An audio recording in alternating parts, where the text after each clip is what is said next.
ngeri juga ya, Bro. Iya. Ngeri juga. Artinya kan ini kan negara demokrasi, yang kalau presiden tidak mau dikritik, nah nggak usah jadi presiden dong. Ini Oh, kan iya. cuma demokrasi, bos, gitu kan. Kalau demokrasi, Iya, iya, yang iya. mau enaknya doang dong. Iya, iya, iya, Yang iya, nggak iya. enaknya juga harus diterima. Iya. Welcome to Brandaken. Yang menarik kemarin, Bro, yang saya baca dan saya ikuti di media massa itu soal pembahasan Omnibus Law. Nah, undang-undang cipta lapangan kerja atau yang diplesetin jadi undang-undang cilaka ya kan, cilakan. Nah, kemarin kan DPR juga kita ngotot ya untuk membahas itu. Nah, kalau lo sebagai praktisi hukum melihat persoalan ini seperti apa, Bro? Apakah memang itu mendesak untuk dibahas atau sebenarnya nggak perlu sih undang-undang itu kan? Oke, jadi kalau gue ngeliat persoalan dari Omnibus Law ini, sekali lagi gue bilang pemerintah ini tidak tepat dalam membuat beberapa kebijakan regulasi ya. Ini bencana gue bilang. Enggak, dalam arti enggak tepatnya itu karena masa pandemi atau memang itu Ya juga, memang sebelum pandemik juga ini sudah menjadi isu nasional yang memang banyak ditolak oleh masyarakat sipil secara luas. Karena ya. kita tahu di dalam RUU Omnibus Law ini ada 11 klaster yang dibahas, termasuk banyak beberapa yang signifikan, yaitu di Undang-Undang Ketenagakerjaan, soal perizinan, soal lingkungan, soal modal, soal pangan, soal produk lokal dan internasional disamakan dan yang lainnya. Ada beberapa pasal dari 1.200 pasal itu sebetulnya sudah dibahas, sudah ada di undang-undang sebelumnya, hampir 79 undang-undang yang sudah mengatur sebelumnya terlebih dahulu gitu. Jadi ibaratnya Omnibus Law ini yang gua lihat adalah dia ini semacam aturan sapu jagat gitu kan, demi kepentingan investasi, bisnis dan ekonomi, tapi abai soal kemanusiaan, soal hak asasi manusia. Itu yang gue lihat. Kita bisa lihat sebelum pandemi COVID ini memang sudah terjadi banyak penolakan karena ini dampaknya luas, global gitu. Dari Omnibus Law ini ketika dibuat, dirancang, bahkan kemarin sempat ditolak dan akhirnya hanya ditunda rapat untuk penetapan pengesahan dari RUU ke undang-undang ini. Banyak penolakan dan akhirnya disetujui oleh Presiden dan DPR untuk ditunda sementara waktu. Tapi yang gue lihat bencana, ditunda aja. Ditunda itu dalam arti dia dibatalkan atau sekedar ditunda pembahasannya nanti bisa dilanjut? Ya. Yang gue lihat sih hanya sebatas untuk ditunda aja. Ditunda. Pasti akan dilanjutkan dan akan menjadi satu keputusan yang sangat malapetaka bagi ditunda karena kemarin Indonesia. Kan teman-teman buruh juga sempat mengancam akan demonstrasi itu kali ya. Betul. Yang sekarang sebenarnya kan hari buruh. Iya. Ini kan momentumnya juga hari ini kebetulan Hari Buruh Internasional, May Day. Kita lihat juga sangat terpuruk kondisi-kondisi buruh atau pekerja ini karena PHK akibat dari merosotnya efek COVID-19 ini sangat signifikan. Ya. Gitu kan. Jadi PHK-nya contohnya di Tangerang kemarin di media gue lihat ada 1.800 lebih media yang buruh yang di PHK tanpa pesangon secara bertahap. Totalnya hampir 1,7 juta. 1,7 juta lebih. Itu secara menyeluruh, secara global di Indonesia ya. Tapi kalau secara di wilayah Banten saja hampir 1.800 itu satu perusahaan, tapi ada beberapa perusahaan lain yang bakal menyusul menjadi perusahaan besar. Itu PHK tuh juga ini bro PHK dirumahkan. Beda PHK. Jadi PHK. itu bahasa dari perusahaan adalah merumahkan agar menghindari bahasa untuk disebut PHK, pemutusan hubungan kerja, kan menghindari bayar pesangon anak pekerja. Misalkan contoh, gue pernah mengalami 2017 gue nangani kasus buruh Freeport, pekerja Freeport 1.800 orang di PHK tanpa pesangon. Ada namanya kebijakan, waktu itu gue ingat banget namanya furlough. Furlough itu sama dengan PHK tapi tidak memberikan kompensasi. Yang nggak ada undang-undangnya, nggak diatur di Indonesia. Jadi pakai kebijakan Amerika Serikat, pakai kebijakan luar negeri yang bertentangan, yang tidak ada di undang-undang Indonesia. Undang-undang Ketenagakerjaan kita. Betul, itu yang waktu kasus lo tangani di Freeport itu ya? Freeport gua nangani. Berapa lama itu? Itu hampir 2 tahun gua menjalani proses pembelaan advokasi terhadap buruh pekerja Freeport. Yang kedua soal pidananya, soal upah, penyelesaiannya sangat panjang dan sangat sulit dan resiko yang sangat besar. Sorry nih bro, ada motor lewat. Kan kita di beranda bro. Sambil ngerokok lagi gua. Ngerokok aja, ini kan di beranda. Bebas mandiri kan, nggak dibatasi. Nah itu akhirnya nanti sebelum kita ngomong tadi undang-undang Cilaka yang tadi menarik kayaknya yang soal Freeport tadi bro. Jadi selama 2 tahun lo berarti stay di sana sendirian Enggak, atau gue PP, gue 6 bulan. 6 bulan? 6 bulan gue fokus di soal pidananya, karena setelah dilakukan pemutusan hubungan kerja, difurlokan tanpa gaji, mereka melakukan aksi demonstrasi, ditangkap sebagai balasan dari penolakan oleh pihak perusahaan. Karena isu yang berkembang adalah di nasional, Freeport sekarang diambil alih oleh Inalum 51%, alasannya untuk kepentingan negara, tapi faktanya bohong. Ada banyak ribuan buruh yang difurlokan, di PHK tanpa pesangon. Faktanya itu. Apalagi kalau memang Omnibus Law ini dibuat, akan memperburuk keadaan, lebih parah. Karena di Undang-Undang 13 2003 yang biasa gua pakai dalam hal advokasi kegiatan buruh atau pekerja yang dirumahkan di PHK, bahasanya itu sulit untuk mendapatkan hak-hak pesangon. Emang Bu, bentar saya potong. Kalau di undang-undang yang lama itu berapa sih kompensasi yang harus dibayarkan perusahaan misalnya kepada buruh yang di PHK? Kemudian kalau kita bandingkan dengan Omnibus Law, katanya saya belum baca detail kan undang-undangnya karena saya bukan orang hukum. Itu katanya lebih kecil, benar nggak bro kalau undang-undang ini diterapkan? Kalau gini, kalau di undang-undang yang lama 13 2003 itu soal kontrak kerja itu mengatur soal sistem masa kerja, ya kan, berapa tahun dia dikali ada upah pesangon, uang ganti, pasal 152, ada pasal 156 itu mengatur soal hak-hak pekerja ketika memang ada PHK berat misalkan dilakukan oleh pekerja atau buruh. Jadi bukan soal porsi besar dan kecilnya, karena dari awal undang-undang dibuat itu hanya mementingkan kepentingan pengusaha, udah nggak seimbang undang-undang ini dibuat. Apalagi Omnibus Law kita lihat lebih banyak menguntungkan pengusaha dibanding pekerjanya. Misalnya dalam hak-hak pekerja tadi soal diskriminasi, soal jam kerja, ya kan, termasuk cuti katanya ya. Cuti, ya tidak dapat pesangon dan yang lainnya itu kan sudah terjadi bahkan sebelum Omnibus Law berlaku. Di undang-undang pekerjaan yang lama udah banyak yang gue tanganin karena gue praktisi langsung menghadapi.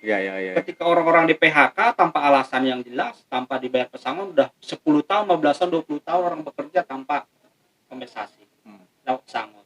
Nah ini kan sekarang karena undang-undangnya lagi ditunda, otomatis kan kemungkinan akan ada perubahan dong bro. Nah mestinya apa yang mesti perlu dipersiapkan sehingga teman-teman buruh juga terakomodir nih kepentingannya bro. Nah ini apa bro yang kira-kiranya bisa ditangkap sama para dewan yang terhormat di sana itu kan? Harusnya kan dalam merumuskan RUU ini harus melibatkan partisipasi publik seharusnya. Pertama, ini kan menyangkut sendi-sendi kehidupan fundamental dari masyarakat. Contoh misalkan asosiasi dari buruhnya, serikat buruhnya dilibatkan. Ini kan hanya antara pengusaha, ya kan, asosiasi pengusaha Indonesia dengan pemerintah. Dalam hal ini presiden gitu kan. Dan bahkan beberapa kebijakan juga tidak melibatkan institusi atau unsur lain yang berdampak akan diadakannya Omnibus Law. Yang bersentuhan langsung dengan undang-undang itu ya. Diajak ngobrol dong, partisipasi. Sebetulnya bukan hanya Omnibus Law yang menjadi persoalan pelik di bangsa ini, di negara ini. Termasuk RKUHP banyak kan. Termasuk RUU kemarin kan. Ya, yang dibuat itu sangat tidak sesuai dengan kondisi masyarakat hari ini. Gitu loh. Jadi alasan penolakan dari teman-teman atau masyarakat sipil yang berkembang itu karena undang-undang ini dianggap tidak mengindahkan unsur kemanusiaan atau seperti apa, atau keadilan yang sebenarnya ingin diperjuangkan sama teman-teman. Banyak ya tadi yang dibahas boleh ya soal hak asasi manusianya, soal ukuran jenis mekanisme kerjanya, misalkan hubungan kerjanya, masa kerjanya, jenjangnya berapa. Hari ini kan yang menjadi persoalan salah satunya adalah outsourcing yang sampai hari ini belum pernah hilangkan, dicabut gitu loh. Berapa tahun-tahun orang pekerja menjadi pekerja atau buruh tidak dipekerja sebagai karyawan, artinya hak untuk mendapatkan status karyawan, soal pekerja itu sulit. Kalau selain tadi bro, selain di klaster ketenaga kerjaan yang dianggap tadi ya soal upah yang PHK PHK pesangon, kemudian soal cuti haid, cuti para pekerja yang tidak diakomodir, apalagi bro yang bermasalah, yang itu juga sangat signifikan terhadap kehidupan masyarakat kita. Ya, jadi gini. Karena kan setahu saya ketika undang-undang ini diterapkan, pemerintah memberi kelonggaran kepada investor sehingga akhirnya urusan dampak lingkungan katanya dampak lingkungan itu tidak diindahkan. Bahkan pemerintah daerah, saya baca kemarin ada aliansi yang menolak itu karena pemerintah daerah itu nanti tidak punya kewenangan untuk memberikan izin sehingga terserah pusat saja nih. Dan ini dianggap memberi kelonggaran kepada investor untuk melakukan misalnya perusahaan tambang dan sebagainya sehingga akhirnya lingkungan jadi tercemar. Ini termasuk itu juga bro, problem itu. Ya betul, itu salah satunya dari 11 klaster tadi, soal perizinan, soal lingkungan, artinya berimbas pada kerusakan kejahatan lingkungan. Sebetulnya ini sudah ada aturan mekanisme undang-undang lingkungan sudah ada yang mengatur, Undang-Undang 32 2009 tentang pengelolaan lingkungan. Ketika ada kerusakan, ketika tidak punya izin itu bisa kena sanksi baik pidana atau administrasi, gitu kan. Artinya tapi dengan diadakan Omnibus Law ini kan tadi gue bilang ibarat undang-undang sapu jagat, memberangus otoritarisme kebijakan pusat menjadi kekuatan yang sangat kuat gitu loh. Dia untuk investor. Untuk investor tadi dari pusat dan daerah, ketika pusat sudah menginstruksikan bahwa ini ada korporasi yang akan melakukan investasi di wilayah tersebut, pemerintah daerah harus tunduk dan ikuti proses di pusat gitu. Padahal kajian-kajiannya jelas diatur di pemerintahan daerah, baik bupati, wali kota, dan gubernur. Apakah ketika investasi itu memenuhi syarat sebagai investasi di dalam lingkungan tidak merusak lingkungan, itu standarnya sangat tidak. Nah, saya baca lagi juga, saya ikuti beberapa media bro, katanya undang-undang ini ketika bertabrakan dengan beberapa undang-undang yang lain misalnya undang-undang Omnibus Law bertabrakan dengan undang-undang pertanahan, bertabrakan dengan undang-undang tenaga kerjaan, kemudian untuk titik tengahnya adalah keputusan presiden. Katanya untuk menyelesaikan itu, padahal secara runutan hukum benar atau tidak nanti saya tanyakan sama lo. Peraturan perundang-undangan itu kan di atasnya keputusan presiden kan? Tapi di undang-undang Omnibus Law-nya katanya keputusan presiden bisa mengkat perpu ini secara logika hukum benar bro? Atau itu informasi yang salah atau informasi yang memang benar? Kalau itu memang yang gue lihat sah-sah saja pemerintah mengeluarkan undang-undang. Ini kan RUU dalam bentuknya kan. Tapi bukan berarti tadi itu kan hanya informasi berseliweran aja. Presiden bisa mengambil alih, bisa mencabut undang-undang. Keputusannya kan hierarki perundang-undangannya kan di atas ke bawah gitu kan. Nggak mungkin peraturan di bawah untuk mengambil keputusan yang paling atas gitu kan, hierarki perundang-undangannya. Sebetulnya kita tidak menolak investasi. Beberapa kebijakan juga kita tidak seluruhnya menolak Omnibus Law. Ada beberapa yang memang dari pasal-pasal tersebut yang memang ada yang cukup bagus di satu sisi. Dari 11 klaster itulah. Cuman di satu kebijakan memang kita bisa rasakan, bisa lihat. Kenapa begitu sangat pelik? Tadi saya bilang, saya pribadi yang berpraktisi menangani kasus-kasus PHK buruh. Itu sangat sulit mendapatkan hak. Apalagi dibuat satu kebijakan aturan undang-undang yang demikian abuse. Karena sebenarnya saya juga melihat tidak semua isi undang-undang ini jelek kan, ada beberapa yang bagus. Artinya yang ditolak, teman-teman menolak itu bukan menolak Omnibus Law secara keseluruhan tapi pasal-pasal yang dianggap mayoritas bermasalah dan akan menimbulkan ketidakadilan khususnya bagi masyarakat kecil itu ya bro ya. Betul. Nah, terus kalau sudah seperti ini apa bro yang perlu mestinya dilakukan misalnya agar tetap misalnya undang-undang ini harusnya ditolak secara keseluruhan atau mestinya tetap hanya perubahan-perubahan saja? Menurut lo? Menurut gue pribadi sih nggak harus menolak atau membatalkan. Artinya ada beberapa yang harus direvisi. Kita menghargai produk dari pemerintah. Artinya mendengar partisipasi publik lah. Ada beberapa publik yang harus didengar suaranya. Soal nelayan, soal buruh, soal petani, ada kelas-kelas marginal yang tidak dilibatkan. Termasuk pemerintah daerah, ada sinkronisasi kebijakan yang tidak sesuai gitu loh. Harusnya kalau udah terjadi seperti ini agak sulit ya, karena sudah mulai dirumuskan, tinggal diketuk palu aja sebetulnya, karena DPR udah menyetujui. DPR dan pemerintah otomatis. Pemerintah yang pembuat undang-undang. Cuman itu aja, tidak banyak beberapa pasal yang bermasalah, ada catatan merah lah yang kita lihat gitu. Di antaranya bro, kalau ini tadi kan soal tenaga kerjaan soal keadilan di tenaga kerjaan, kemudian soal lingkungan, terus izin investasi. Karena saya pribadi sebagai jurnalis juga akan merasakan beberapa dampak nih.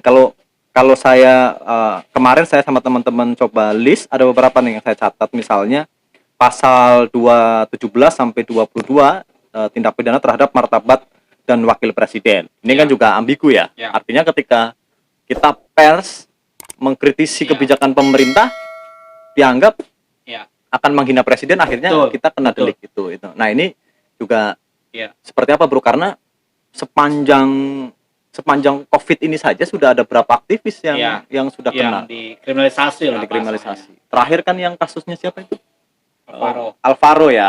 Selain Alvaro ada lagi, Bro? Ada beberapa di Bali aktivis yang menolak lockdown kemarin. Nah, Hmm. termasuk sekarang saya juga dilaporin karena memang dianggap rezim sekarang itu cuitan-cuitan itu bernada sebagai ujaran kebencian atau hate speech gitu kan, menyerang pribadi individu. Tapi kita harus garis bawahi pasal-pasal penghinaan presiden juga sudah dihapuskan gitu loh. Di pasal 310 311 pencemaran penghinaan sudah digugurkan di MK pada tahun 2011. Itu undang-undang apa, Bro? Undang-undang. Soal undang KUHP pidana. Kau pidana. Pidana orang yang menjerat itu sudah dibatalkan di GR di Mahkamah Konstitusi 2016. Sudah diganti tidak berlaku. Tetapi dibuat lagi, diperkuat, bukan hanya di RUU Omnibus Law, orang untuk tidak menyuarakan pendapat soal kebebasan berekspresi.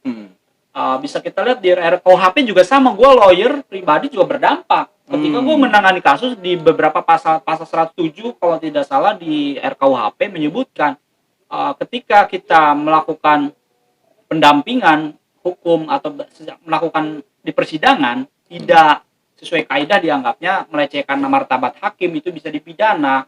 Kita kan menggali informasi. Iya, maksudnya melecehkan martabat hakim itu yang seperti apa? Misalkan contempt of court. Contempt of court itu melecehkan, kita melakukan tindakan terlalu berlebihan dianggap bagi mereka dalam menggali informasi. Itu baik keterangan. indikatornya apa, Bro? Indikator pertama misalkan kita sidang seperti biasa. Kita merekam untuk persidangan nih. Harus izin itu tidak boleh direkam sidang dan yang lainnya, dibatasi. Sementara itu kan untuk bukti dokumentasi kita dalam melakukan pembelaan. Gitu loh. Bukan semata-mata menyerang harkat martabat. Terus ada beberapa pasal di KUH pidana, RKUH pidana juga soal orang yang tidak berkepentingan itu tidak bisa dipidana dalam kasus perkara pembunuhan. Aneh, ada banyak beberapa pasal yang bermasalah. Belum lagi ada undang-undang ITE segala macam Iya, ya, Bro, ya. itu kan udah diatur penghinaan presiden kecuali kontennya unsurnya memenuhi unsur pidana, misalkan dia menyuarakan ujaran kebencian melalui media sosial Facebook yang diketahui publik dan yang bisa dilihat dari komentar-komentarnya apakah ada provokasi atau tidak. Tapi kan nggak ada masalah kali, Bro. Misalnya nih, gua rakyat nih kan. Ya. Terus misalnya lo jadi presiden gua nih, ya kan? Atau lo jadi wali kota atau gubernur gua. Kalau lo kan punya amanah untuk menjalankan tugas lo sesuai amanat konstitusi itu kan. Ya. Nah, ketika memang itu saya anggap tidak sesuai, emang saya salah meluapkan kejengkelan saya sebagai masyarakat, Bro. Kan Sah-sah saja, itu kan bentuk ekspresi. Maksud gua, tapi kan faktanya banyak yang ditangkap, Ya. Bro. ekspresi maksudnya menyuarakan pendapat baik tulisan atau tulisan konstitusional, ya kan, di pasal 28 Undang-Undang Dasar 45. Dalam turunannya ada lagi undang-undang yang mengatur, Undang-Undang ITE, ya kan. Ada KUH pidana ketika seseorang menyuarakan ujaran kebencian itu sudah diatur, ada ranah, ada porsinya. Polisi tidak bisa melakukan penangkapan semena-mena, harus diperiksa, dipanggil terlebih dahulu agar hak-haknya terlindungi. Media misalkan menyuarakan berita informasi yang dianggap provokasi atau hoak dan yang lainnya, ya itu ada ranahnya. Tapi kalau hanya mau ekspresi pendapat sah saja, gue bilang. Selama itu Kapasitas dia pertama mengeluarkan informasi hak publik itu dan kan ditekankan konstitusional. pada kebijakannya kan, Betul. bukan pada personalitinya. Bukan. Misalnya gua Mengkritisi soal presiden misalnya. mengeluarkan, Misalnya COVID kemarin lambat lah, dan yang lainnya wajar dong. Iya, Covid lambat misalnya, atau kemarin misalnya Pak Presiden belusukan ke mana?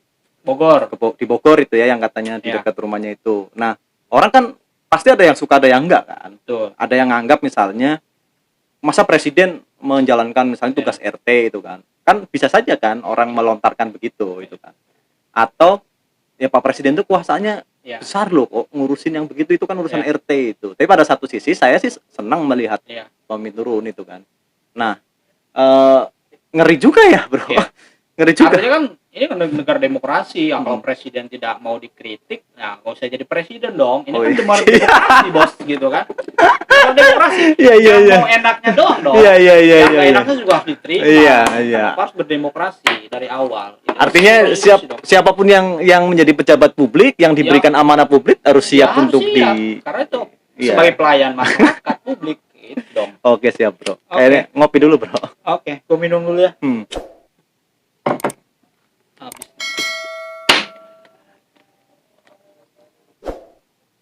Terus bro, kita sebagai masyarakat harus seperti apa ini bro?